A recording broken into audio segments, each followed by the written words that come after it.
आदमी ने पत्थर से मूर्ति तोड़ी पर गुफा से सोने वाली रेत निकलने लगी। साथियों ने यह देखा और तुरंत समझ गए। वे भी मूर्तियों को तोड़ने लगे, लेकिन जैसे ही आखिरी पत्थर टूटा उन्होंने देखा कि पुराने खंभे कांपने लगे हैं। वे तेजी से केंद्र की ओर बढ़े। उनके टकराते ही जमीन धंस गई और जोरदार कंपन हुआ।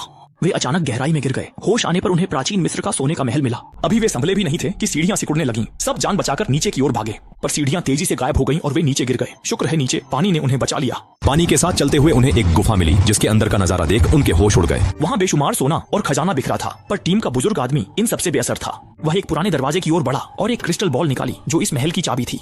गुप्त कमरे में घुसते ही एक बिना सिर वाली मूर्ति दिखी जो अचानक जिंदा हो उठी।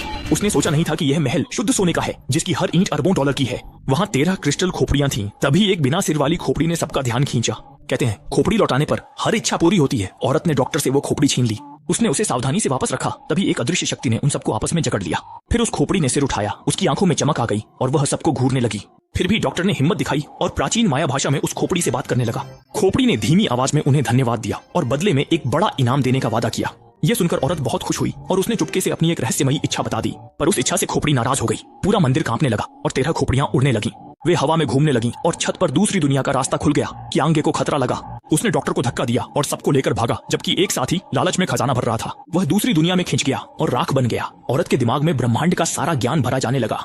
इसी बीच वे 13 खोपड़ियां आपस में मिल गईं और एक असली एलियन का रूप ले लिया। पर इंसान का दिमाग इतना ज्ञान नहीं सह सका। वह औरत राख हो गई और पूरा मंदिर ढहने लगा। पानी का सैलाब उनकी ओर बढ़ने लगा। जब कोई रास्ता नहीं बचा तो हर तरफ से बाढ़ आ गई।